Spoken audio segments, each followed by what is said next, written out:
Dans un monde idéal, on aimerait bien n'avoir qu'un seul logiciel de retouche photo. Un seul. Qu'il fasse tout ce qu'on veut et qu'il le fasse très bien. Certains vont dire, je l'ai trouvé mon logiciel de retouche photo, tant mieux pour vous, je suis super content. Très, très, très content. Mais pour d'autres, des fois, on est obligé, on aime bien tel bout de l'un et qu'on voudrait bien jumeler à tel bout de l'autre. Et à ce moment-là, bravo, grâce à la notion des plugins, on est parfois capable effectivement de pouvoir jumeler 2 ou 3 logiciels ensemble à ce moment-là pour faire un tout. Dans la nouvelle mouture, en fait pas dans la nouvelle mouture, mais dans Luminar AI, ce que j'entends le plus souvent depuis que les gens ont pris possession de Luminar AI et qu'ils ont commencé à travailler avec, c'est évidemment quelque chose qui n'était pas annoncé, c'était une amélioration de la bibliothèque. Elle n'est pas au rendez-vous. Tout comme certains vont dire effectivement que dans Luminar 4, elle n'était pas au rendez-vous non plus, malgré les promesses. J'ai aujourd'hui un compagnon de route à vous proposer pour ce qui est de Luminar 4 ou encore de Luminar AI, et je pense que ça va vraiment combler les besoins de certains qui sont à la recherche d'une bibliothèque digne de ce nom, très efficace, qui permet effectivement de faire un beau passage vers les 2 logiciels de retouche photo et qui surtout est gratuite. C'est ce qu'on examine maintenant. Si c'est votre première visite sur cette chaîne, bonjour, mon nom est Louis Lavoie, je suis l'auteur du blog et de la chaîne fairedelabelephoto.com. C'est une chaîne qui s'applique à partager avec vous des trucs, des conseils, des astuces de même que des découvertes afin que vous puissiez progresser dans votre cheminement photo.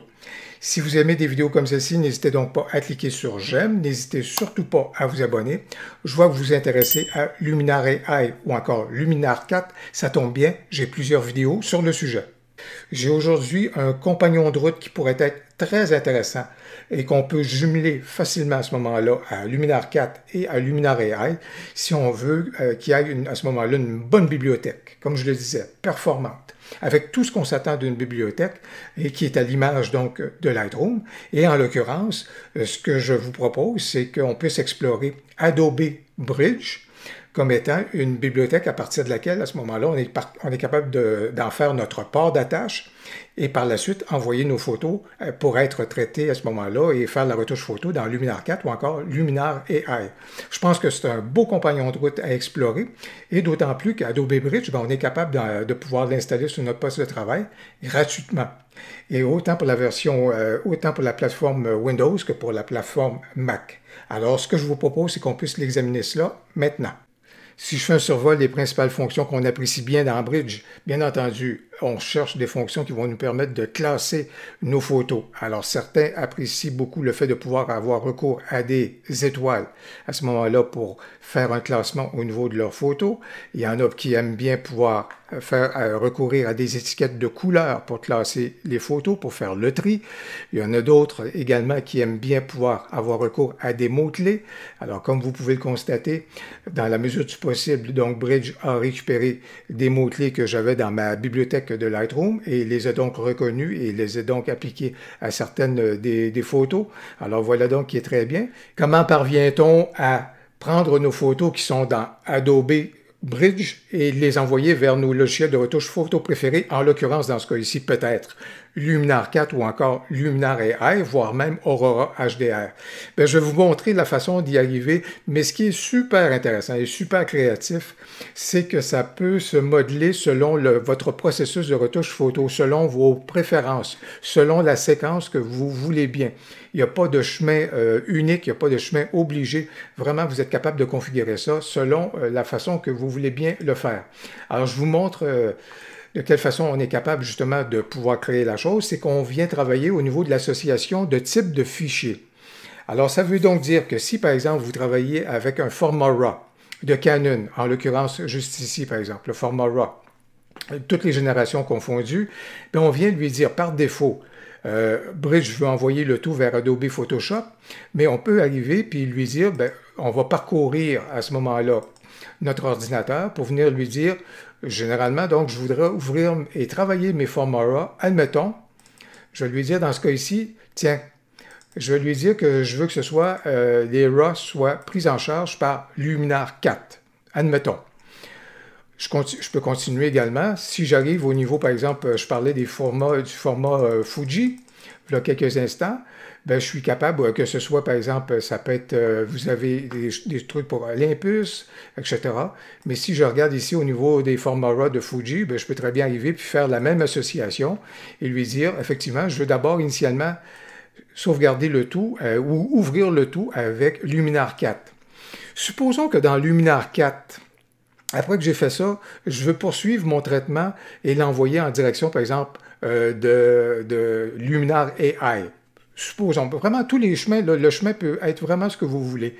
Bien, si je sauvegarde mes retouches, donc dans Luminar 4 en format TIFF, bien, je peux très bien arriver et dire, au niveau de mes TIFF, je veux que si jamais j'ai un format qui est de TIFF, à ce moment-là, que ce soit pris en charge par Luminar AI. Vous voyez très bien, vous pouvez faire les associations que vous voulez, vous pouvez créer les séquences que vous voulez. Et un format qui serait super intéressant ou super important à définir, je vous dirais, c'est le format DNG. Et vous allez voir dans un instant, encore là, avec l'importance de l'association. Et admettons que dans ce cas-ci, ce serait un DNG. Et je voudrais que le DNG, tiens, je vais lui demander que ce soit pris en charge par Aurora HDR. Alors, j'ai donc créé des associations, comme vous pouvez le constater, et on va donc voir l'application concrète de ces associations-là.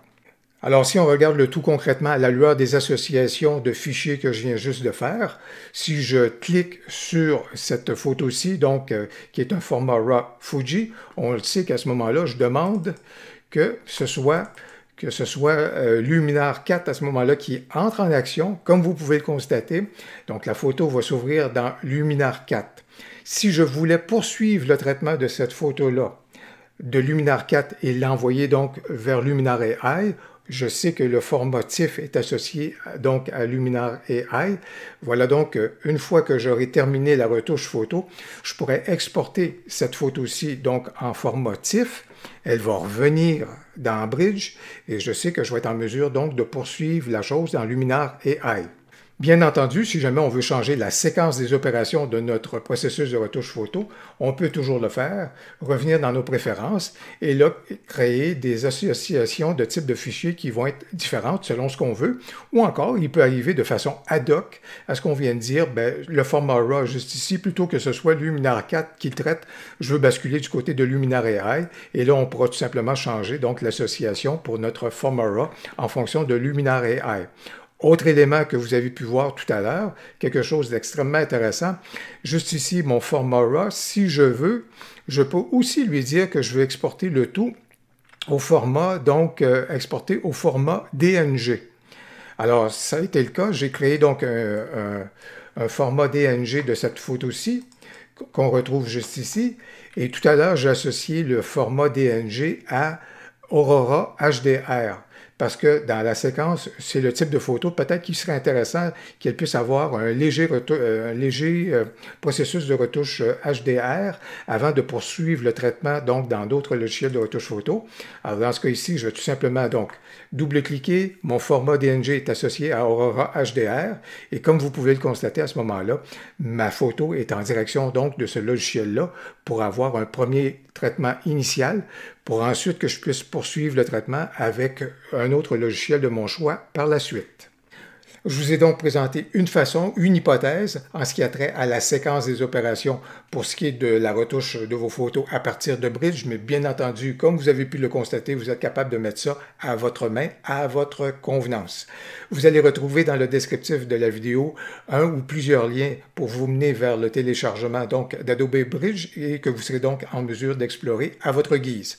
J'espère que la vidéo aura pu vous être utile. Si c'est le cas, n'hésitez donc pas à cliquer sur j'aime et n'hésitez surtout pas à commenter. J'ai bien hâte de vous lire comme à l'habitude. Au plaisir, à la prochaine.